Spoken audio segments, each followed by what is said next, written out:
What's up, Spikes? It's Alex coming back at you with some better Noah combo.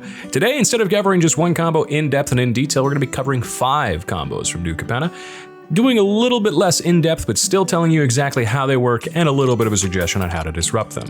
We're going to be covering one from each of the 5 major crime families from New Capenna. So we've got 5 3-color sweet deals coming at you right after the hop.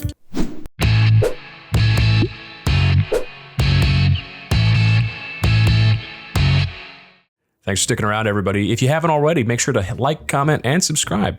If you don't, I'll be sad. Starting off, we're going to be looking at the Cabaretti. That's the red, green, and white folks, and specifically, we're going to be looking at a legendary creature combo from them. So this can be a commander combo for you if you'd like it. It's Jenny Faye, Jetmir's second, a 3-mana value 3/3 that reads, if you would create 1 or more tokens, you may instead create that many 2/2 green cat creature tokens with haste, or that many 3/1 dog creature tokens with vigilance. We're going to be pairing this up with an engine that allows us to infinitely mill our opponents. That's right, we're going to be using Altar of Dementia, which is a 2-mana value artifact that says sacrifice a creature. Target player mills cards equal to their power from the top of the library into their graveyard. The other card that we're going to be using to make this go infinite is Requiem Angel. It's a 6-mana value 5/5 flyer that says whenever another non-spirit creature you control dies, put a 1/1 white spirit creature token with flying onto the battlefield. Now, if you haven't seen it yet, Requiem Angel doesn't say non-token, it just says non-spirit. And since Jenny Faye can replace the spirit token that's generated from Requiem Angel with, say, a dog, what you can do is, as each loop of this combo resolves, have one of your opponents mill 3 cards. You just keep doing this over and over, first generating the spirit, replacing the spirit with the dog, and sacrificing the dog to make the player mill, which creates another spirit, which becomes another dog. And so on and so forth until all your opponent's libraries are empty. Pretty easy to beat them when they lose in their draw steps on their next turn. This one's a little hard to interact with because aside from counter spells, removal doesn't necessarily do what you want it to here. The Jenny Faye player can advance this combo at instant speed a number of times equal to the non-spirit creatures they control. So outside of Requiem Angel and Jenny Faye, if they have extra creatures around, that is the number of pieces of removal that you'll need to put onto the stack in order to defeat this combo. Not exactly the best thing that you want to see coming off the top here. Other options for prevention also include things like Humility or Elish Norn, which will kill any of the tokens that get made before they have an opportunity to be used by Altar of Dementia. But those are both fairly niche cases. This is a pretty strong combo, and one that involves a commander. So if you see Jenny Faye across from you and you see either an Altar of Dementia or a Requiem Angel hit the field, be looking on the lookout for the next piece. Next up, let's talk about my favorite family from New Capenna, and one of the most interesting cards in the set in my opinion. Endless Detour is a green, white, blue spell instant that says the owner of target's spell, non-land permanent, or card in a graveyard puts it on the top or bottom of their library. Now, that's an incredibly flexible card. It does a lot of stuff and in a lot of different ways, and ultimately makes it so that you can deal with things that normally these colors don't individually deal with super well outside of their own colors, but sort of moves things around. That being said, one way you can use this is by sort of cheating on Approach of the Second Sun. Approach of the Second Sun is a 7-mana value sorcery that says if it was cast from your hand and you cast another Approach of the Second Sun this game, you win the game. If not, put it under the 7th card of your library and gain 7 life. Now, obviously, waiting another 7 turns to recast Approach of the Second Sun isn't what we want to do. So instead, what we'll do is we'll cast Approach of the Second Sun, and then we'll Endless Detour our own spell. Now, this already costs 10 mana and might be a little bit slow in some metas, but frankly, this is a nice way to get an Approach of the Second Sun win off without having to make your opponents wait through several extra turns with that sort of Damocles hanging over them. Putting the Approach of the Second Sun back on the top of your library allows you to go through the turn order, giving everyone a final chance to stop you before you win the game your next main phase. That being said, there are other ways that folks could interact with this aside from just counter spells. Milling you at any point during the next 3 turns also will tend to shut you off, and, well, frankly, you kind of deserve it if you're trying to win with an approach deck. Next up, let's talk about the Riveteers. That's right, it's the black, red, green, commonly called Jund colors. And this time we're going to be doing some government spending. Yeah, that's right, it's time for Stimulus Package, a 4-mana value enchantment in 2 red, green that says when it enters the battlefield, create 2 treasure tokens. It also says sacrifice a treasure, create a 1/1 green and white citizen creature token.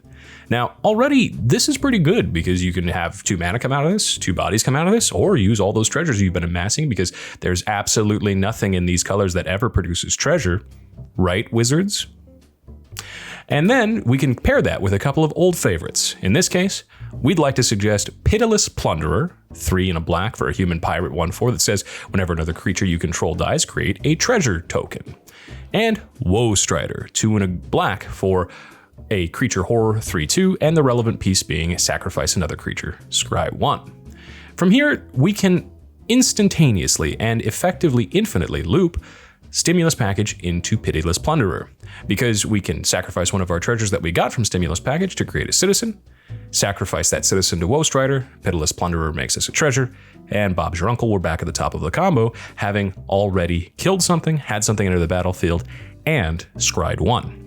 Now, on top of being able to essentially go through our entire library and pick out what we'd like to have on top, we also get the capacity to get all sorts of benefits from either enters the battlefield effects, like Impact Tremors, or dies effects, like Blood Artist. Ultimately, this 3-card engine can be used in a lot of different ways, and I think it fills out a Jund deck quite nicely. The Riveteers really want to make sure that you have options when it comes to killing your opponents. Next up is probably my favorite combo on this list, and one that I actually think might be viable in CEDH in the right shell. It's a Maestros combo that actually uses Maestros Ascendancy, their new 3 mana value enchantment that says, once during each of your turns, you may cast an instant or sorcery spell from your graveyard by sacrificing a creature, in addition to paying its other costs. If a spell cast this way would be put into your graveyard, exile it instead. So it's basically flashback for the price of casting the spell again and paying a body. Not too bad. Now, let's see what we can do with that if we say added in the most feared and reviled combo in CEDH. Demonic Consultation and Thassa's Oracle.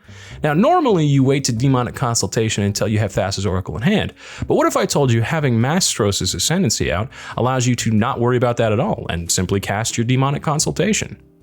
What you do is Demonic Consultation naming Thassa's Oracle. The rest of Demonic Consultation reads, remove the top 6 cards of your library from the game. Then reveal cards from the top of your library until you reveal the named card. Put that card in your hand and remove all other cards revealed this way from the game. Pretty slick, right? Name Thassa's Oracle, get Thassa's Oracle, cast Thassa's Oracle, and now, with Thassa's Oracle trigger on the stack, which essentially reads, if your devotion to blue is greater than the number of cards left in your library, you win the game. You sacrifice Thassa's Oracle, recasting Demonic Consultation once again for Thassa's Oracle, emptying your library, causing the Thassa's Oracle trigger to win you the game. Now, I've taken to calling this particular combo Gas Station Sushi, because you might have noticed there is a small chance of things going horribly wrong, just like Gas Station Sushi. That's right, if Thassa's Oracle is in the top 6 cards of your deck during the first cast of Demonic Consultation, you're gonna lose the game. And that's okay, you risked it for the biscuit, and I appreciate that. Speaking of things people appreciate on the Spike Feeders, this next one is one of Jim's favorite combos. The Obscura, or Obscura, we're really not sure how to say it, and I didn't bother to look it up, are the white, blue, black, or Esper colors from New Capenna, and this one is another commander combo. It involves Quasar, Augur of Agonies, 1 white, blue, black for a 3/4 Cephalid Advisor, which is just a great creature line, that says, whenever you draw a card, target opponent loses 1 life, and you gain 1 life. That's pretty great. Now, how can we make Jim like this? Well, the answer's simple. Make it involve Lich somehow. Specifically in this case, we're going to be using Lich's Mastery, 3 black, black, black for a legendary enchantment that has hexproof, you can't lose the game, and most particularly, whenever you gain life, draw that many cards. So what we'll do is we'll either gain life or draw a card, and that will cause Quasar and or Lich's Mastery to trigger.